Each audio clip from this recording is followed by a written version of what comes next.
Jadi pemirsa, ya, waktu terus berjalan, waktu terus bergulir, tetapi penegakan hukum semakin hancur, ya. Penegakan hukum, saya juga bingung ini, kok tidak ada orang-orang lagi yang meneriakkan untuk membebaskan ketujuh terpidana seumur hidup yang sekarang masih mendekam di penjara, ya, kasus Vina Cirebon, ya.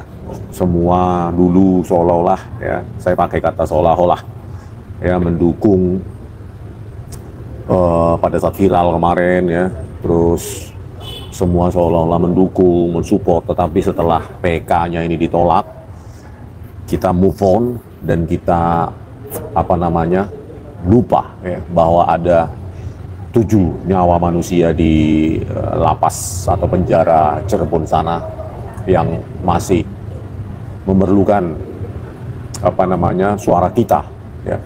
Kalau suara kita viral pun belum tentu pemerintah atau pemilik yang sekarang memiliki kewenangan itu mau melakukan sesuatu, apalagi kalau masyarakat diam, ya. Saya kasihan kepada ya, ketujuh terpidana ini sekarang, ya. Bagaimanapun kita sibuk dengan banyak masalah dan kehidupan kita, mengurusin masalah ijazah Jokowi Dodo, terus Fufu Fafa dan lainnya. Ini yang mendesak, yang terutama mendesak. Makanya ketika saya dihubungi oleh Bang Muchtar Effendi kemarin, ya, 2 hari yang lalu, ya, pengacaranya Widi, ya, kalau nggak salah, dan Peggy Setiawan saat itu menelpon saya terus mengatakan akan ada rencana membuat film dokumenter pro bono. Waduh, saya setuju sekali itu dan saya dukung, ya, untuk menggugah kembali kesadaran publik, menggugah kembali ingatan publik bahwa ada 6 orang di agak backlight, ya. 8 orang, ya. 7 orang,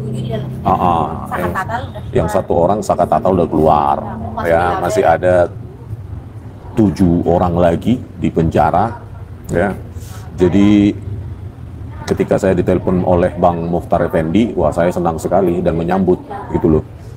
Dan katanya itu filmnya dokumenter untuk melawan film kemarin itu, Vina Cirebon juga, yang sebelumnya, untuk melawan karena bertentangan dengan fakta-fakta yang ada di pengadilan saat itu, ya, bahwa ada dua orang atau 3 orang itu yang memberikan kesaksian palsu. Siapa namanya, ya, saya udah lupa karena berjalannya waktu, ya, udah lupa siapa, ya, yang kemarin itu siap di penjara itu. Itu siapa, teman-teman? Anaknya Pak RT masih satu. Putranya Pak RT, tetapi dia tidak mengaku. Terus ada yang lain, siapa, teman-teman, supaya kita suarakan lagi terus ini, ya. Kalau saya sudah pernah sih menyampaikan ketika jumpa dengan Bang Sahganda Nenggolan, itu 2 kali saya sampaikan, ya. Udah 2-3 kali saya ketemu sama Bang Sahganda, kebetulan dekat dengan Bang Dasko, ya, Supni Dasko, supaya memerhatikan nasib ke-7 terpidana Vina Cirebon yang merupakan rekayasa polisi, ya, rekayasa kepolisian dan rekayasa kejaksaan dan kehakiman. Karena saya katakan kepada Bang Sahganda, Aib itu yang nggak ngaku juga, ada yang mengaku itu, yang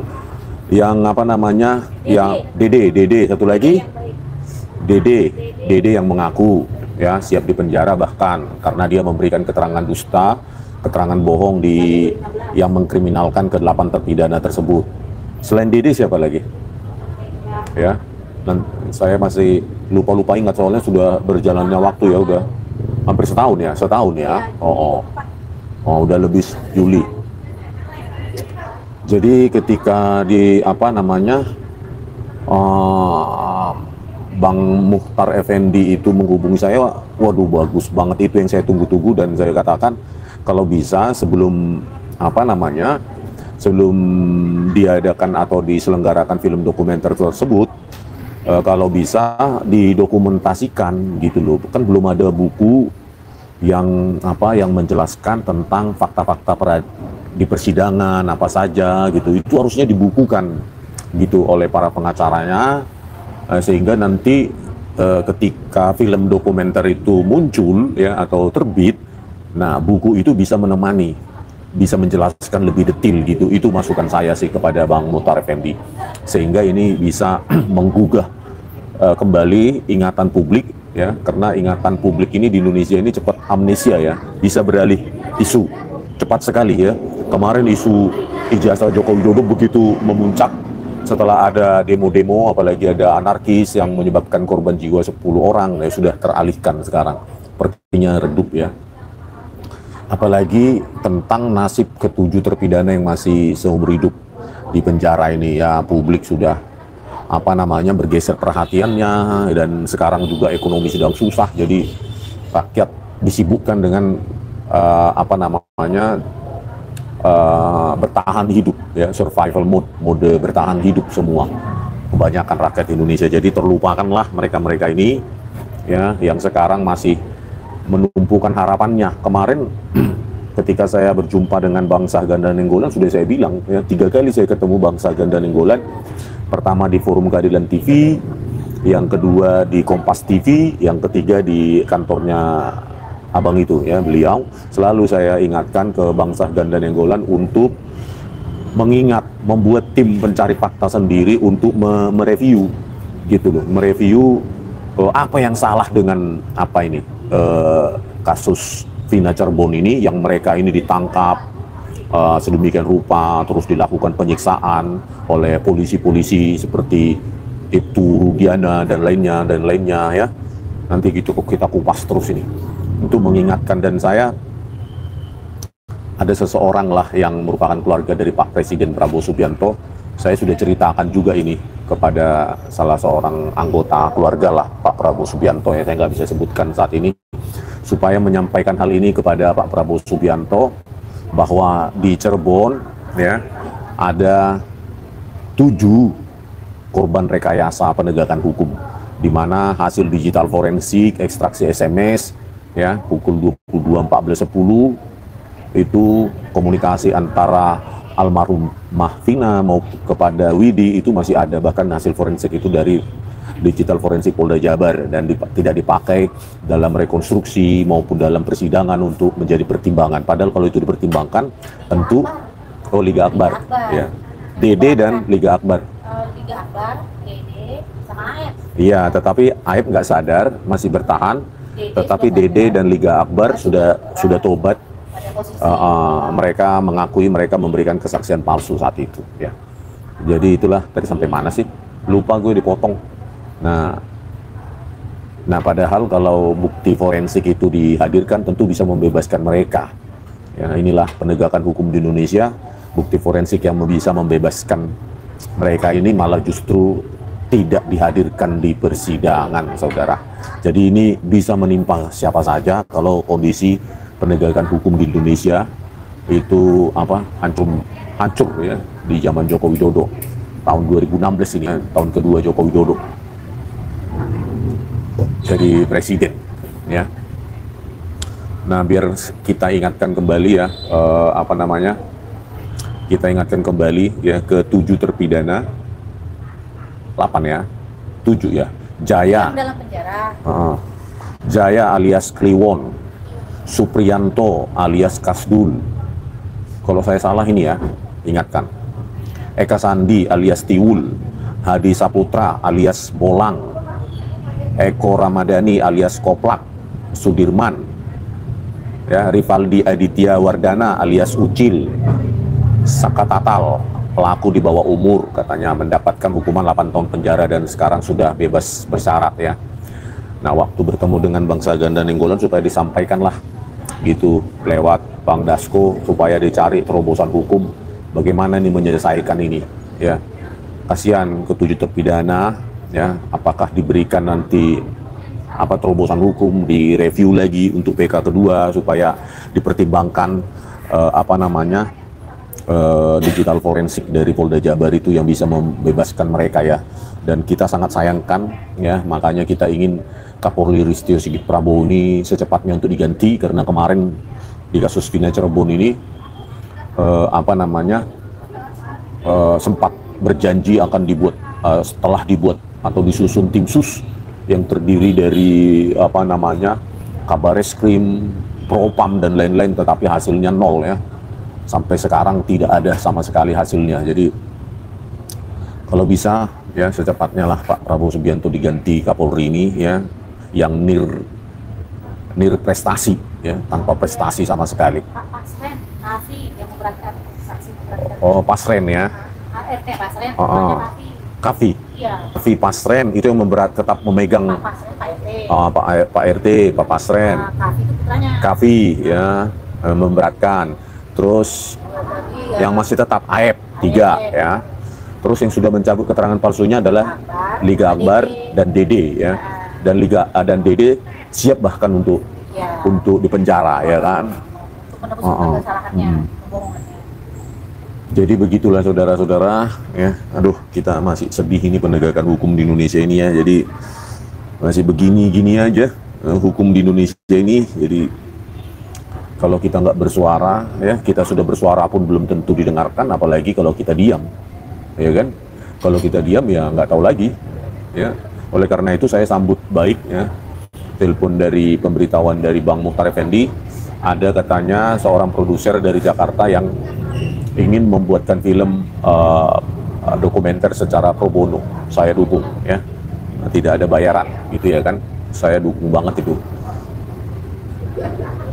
Bagi kalian yang belum pernah mendengarkan atau lupa ya, lupa dengan kejadian ini, saya pun sudah lupa karena nggak kita baca-baca lagi ya. Jadi karena ya kasus penyiksaan, coba kita baca ini ya.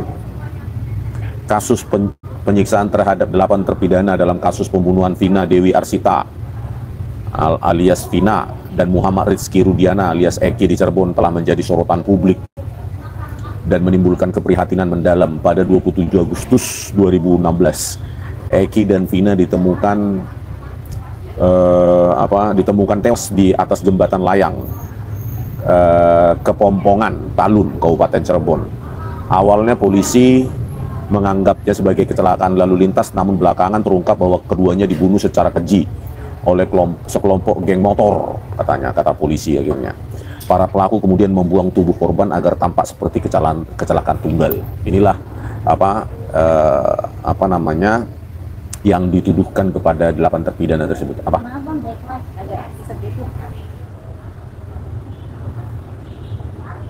Ya.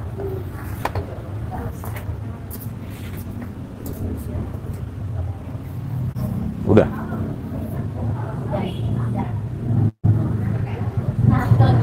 Dibelakangi lampu ya kan.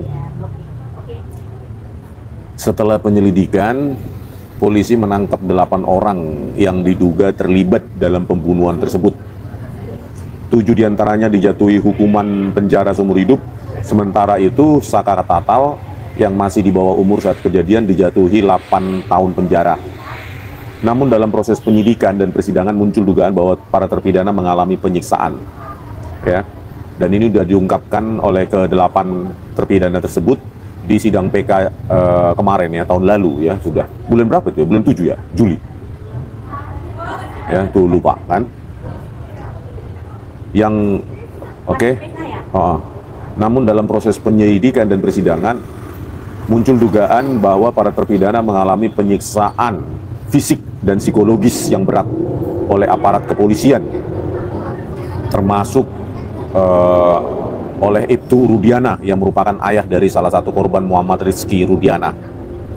Para terpidana mengaku dipaksa mengaku ya, dan memberikan keterangan palsu selama proses penyidikan. Mereka menyebutkan bahwa mereka disiksa dengan cara dipukul, ditendang, dan disetrum. Penolakan PK tanggal 16 Desember 2024. Ya, bentar. Beberapa diantaranya juga mengalami tekanan psikologis yang berat. Ya. Seperti diancam akan dibunuh atau keluarganya akan disakiti jika tidak mengaku. Kondisi ini membuat mereka terpaksa memberikan keterangan yang tidak sesuai dengan kenyataan untuk menghindari kekerasan lebih lanjut. Ya.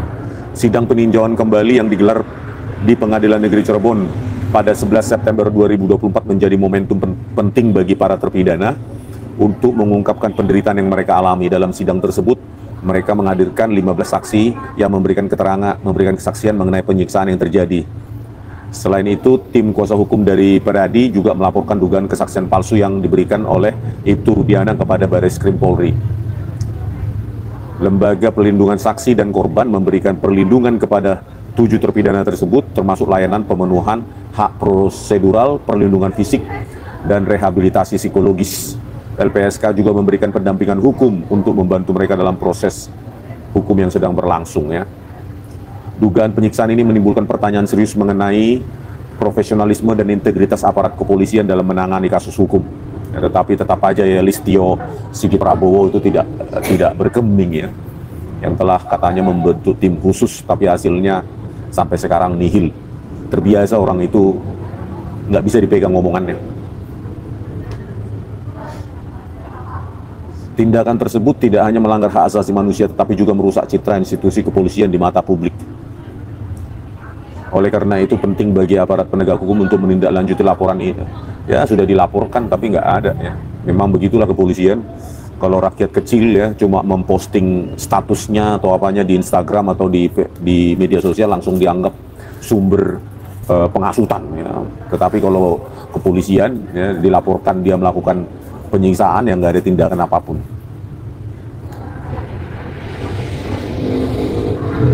Jadi begitulah ya. Nah ini kalau kita baca, kalian tonton di YouTube ya, Sudirman itu termasuk paling detil ya menceritakan penyiksaan yang dialaminya ya. Itu bisa kalian tonton itu di sidang kemarin. Iya, sidang terpisah ya. Tertutup atau terbuka kan kemarin ya? Sudirman. Tanggalnya berbeda. Oh, pengajuannya berbeda ya. Iya, untuk Sudirman, seorang terpidana dalam kasus pembunuhan Vina dan Eki di Cirebon, mengungkapkan bahwa dirinya mengalami berbagai bentuk penyiksaan fisik dan psikologis dalam proses penyidikan oknum aparat kepolisian. Dalam sidang peninjauan kembali di Pengadilan Negeri Cirebon pada September 2024, ia menceritakan pengalaman traumatis yang dialaminya. Salah satu bentuk penyiksaan yang dialami Sudirman adalah dipukul dengan kunci gembok. Dalam kesaksiannya, ia menunjukkan bekas luka di kepala akibat hantaman kunci gembok yang dilakukan oleh anggota Polres Cirebon. Hadi Saputra, terpidana lainnya, juga mengungkapkan hal serupa, di mana kepalanya dipukul dengan kunci gembok hingga darahnya keluar seperti air mancur, seperti dikutip oleh berbagai media massa saat itu ya. Selain itu, Sudirman mengaku dipaksa makan dengan cara yang merendahkan. Dia dijadikan seperti hewan ternak ya, disebar begitu saja makanan itu ke lantai gitu ya. Di mana makanan tersebar di lantai, ia dipaksa memakannya tanpa menggunakan tangan.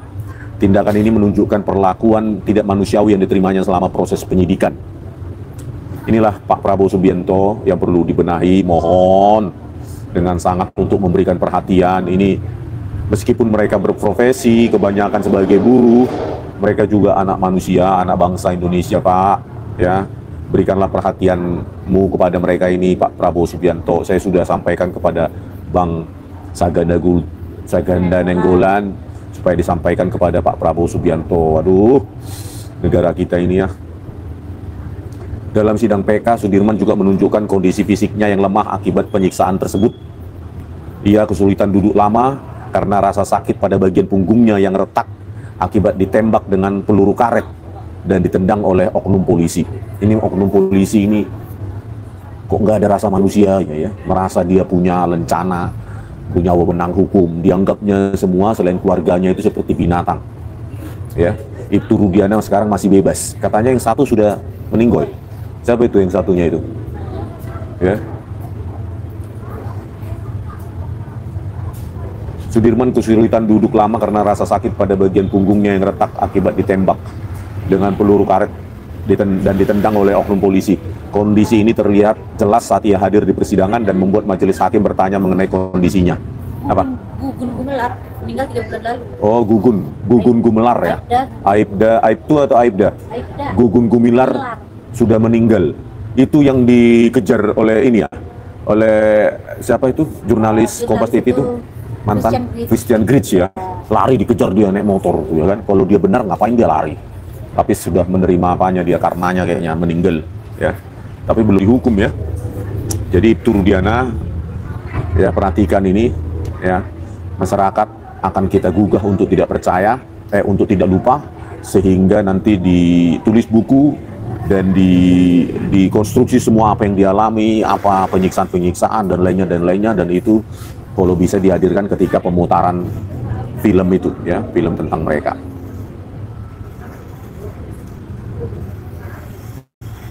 Kuasa hukum Sudirman, Titin Prialianti, menilai bahwa pengakuan kliennya yang menyebutkan bahwa dirinya memukul korban sebanyak 6 kali kemungkinan besar diucapkan di bawah tekanan. Jadi Sudirman ini akibat penyiksaan itu dia mengaku, ya, disuruh mengaku, ya, memukul korban 6 kali. Ya, dari pengakuan Sudirman ini kita tahu juga batunya diambil sembarangan, terus kayunya juga digergaji, itu dibuat-buat oleh polisi gitu. Balok pemukul. Balok pemukul itu dibuat-buat, ya, digergaji oleh polisi, disaksikan oleh Sudirman. Dan ini terjadi di Cirebon. Cirebon adalah kota yang cukup besar dan di Pulau Jawa, di dekat-dekatlah dengan akses informasi, ya, Jakarta. Tapi bisa kejadian seperti ini, apalagi di luar Jawa yang jauh dari akses informasi, ya. Penyiksaan terhadap Sudirman menimbulkan pertanyaan serius mengenai profesionalisme aparat penegak hukum dalam menangani kasus ini. Masyarakat dan keluarga korban mendesak agar semua pelaku kekerasan termasuk oknum penyidik yang terlibat diadili sesuai dengan hukum yang berlaku. Mereka juga berharap agar proses hukum berjalan adil dan transparan, ya. Walaupun sudah berjuang semua, ya, para ahli, para saksi, dan para pengacara dari Pradi, ya, tapi hasilnya zong, ya. Tinggal ditolak aja oleh hakim PK itu bahwa ekstraksi SMS itu belum diuji di peradilan, katanya. Beres, udah selesai itu. Jawabannya ini juga. Pertimbangan majelis menolak PK tersebut antara lain tidak terdapat kehilapan judeks fakti dan judeks juris dalam mengadili para terpidana. Jadi apa coba bentar? Jadi pertimbangan majelis, ya, dalam menolak itu, pertimbangan majelis dalam menolak permohonan PK tersebut antara lain tidak terdapat kekhilafan judeks fakti dan judeks juris dalam mengadili para terpidana. Judeks fakti, padahal jelas-jelas ada ekstraksi SMS dari forensik Polda Jabar, ya, dari Polda Jabar sendiri, itu nggak dipakai dalam persidangan, dalam rekonstruksi. Tapi itulah kualitas hakim kita, Pak Prabowo Subianto. Sudah sangat hancur negara kita ini, Pak, penegakan hukumnya. Dengan enteng hakimnya begitu, mentang-mentang bukan anaknya yang dipenjara seumur hidup sampai tua, sampai meninggal nanti mereka dipenjara itu. Oke pemirsa, segitu dulu yang bisa saya ceritakan. Ada rencana gaji dari Pak Prabowo, ya, mencapai 280%. Bukan rencana, kenaikan gaji hakim itu sudah 280% pada 15 Agustus 2025. Tetapi kalau dia cuma memutuskan tadi itu tidak ada kekhilafan judeks fakti, judeks juris, selesai. Tidak mau masuk ke material. Itulah, padahal naik anggaran 280% gaji hakim di 15 Agustus 2025. Ya, jadi inilah entah apalah yang terjadi pada negara ini dengan kualitas hakim semacam itu, ya, yang melaksanakan pekerjaannya asal-asalan, suka-sukanya, mentang-mentang dia bisa memutuskan nyawa kita di dunia ini, ya, dia bisa memutuskan kita masuk kurungan kapan dan berapa lama, karena dia sudah seperti Tuhan di dunia ini. Bukti baru novum itu, hakim tidak bisa menerima novum itu karena tidak memenuhi kriteria baru yang diatur dalam pasal 263 ayat 2, katanya. Jadi bukti baru atau novum yang diajukan oleh para pemohon tidak memenuhi kriteria sebagai bukti baru yang diatur dalam pasal 263 ayat 2 huruf A KUHP, tak apalah itu, ya. Bersembunyi di balik pasal-pasal. Pakai hati nuranimu, hakim. Ya. Bagaimana jika anakmu, ya, dituduh seperti itu tetapi ada bukti ekstraksi SMS 22/14/10, masih SMS almarhum Vina dengan Widi, ya, padahal penyiksaan dan pembunuhan itu dituduhkan katanya 21.15 sampai 22.30. Bayangkan masih SMS-an almarhum Vina dengan Widi pada pukul 22.14/10 WIB waktu Indonesia Barat. Diduga penyiksaan yang mereka lakukan, memukul, menyerang, memerkosa secara bergilir di tanah kosong, terus mengantarkan lagi di jembatan Talun, itu 21.15 sampai 22.30. Padahal 22.14.10 masih SMS-an, nggak ada berita penyiksaan dari dikabarkan oleh almarhumah Vina. Kan bayangkan 22.14.10. Padahal dalam waktu 15 menit apa bisa itu dilakukan semua? Ya. Pemerkosaan bergilir, pemukulan, penyerangan, diantar lagi dari tubuh mereka itu berdua, dari lahan kosong ke jembatan Talun, terus DPO juga yang mengantarkan ini. Dan DPO-nya namanya Andi dan Dani. Andi dan Dani yang dalam keputusan 2016 itu dibilang dia yang menggotong jasadnya Vina atau Eki. Coba, dan itu masih fiktif sampai sekarang. Makanya saya mendesak supaya Prabowo Subianto mengganti Listio Sigit Prabowo yang tidak punya hati nurani ini, Kapolri ini, supaya diganti Kapolri dan dibentuk benar tim sus pencari fakta untuk mengkoreksi keputusan ini, gitu loh, dan mengadili, menangkap semua oknum-oknum kepolisian ya yang terlibat pada penyiksaan itu dan manipulasi dan rekayasa kasus itu. Berikut juga dengan jaksa dan hakimnya, gitu loh. Jangan mentang-mentang karena bukan keluarganya enak-enaknya mereka memutuskan dengan serampangan, ya. Hakim PK pun yang sudah di Mahkamah Agung sana nggak mau membaca berkas, cuma pasal-pasal aja dia. Ya. Apakah Jarod Richard yang lain terlibat di Mahkamah Agung sana, ya, yang uangnya 900 miliar itu sebagai maklar kasus. Ya, jadi pemirsa gitu dulu, nanti kita beritakan terus supaya naik kasus ini, apalagi ada rencana untuk pembuatan film, ya kalau bisa dibuatkan buku, ayo para penulis buku, ayo tuliskan dong gitu loh, demi kemanusiaan, ya hanya demi kemanusiaan, sehingga yang beradab, ya berkempri kemanusiaan, ya. Sampai jumpa di video kami. Kita akan secara rutin membahas ini, mengingat ini terus, ya. Dan KM50 juga, pembunuhan Noven yang belum selesai-selesai, padahal video CCTV-nya terang, belum lagi Kanjuruhan, Afif Maulana, ya, dan lainnya, ya. Kita selang-selingi lagi terus, dan kalau kita punya akses langsung kepada Prabowo Subianto, ya akan saya jelaskan, ya. Sampai jumpa di video kami selanjutnya. Horas.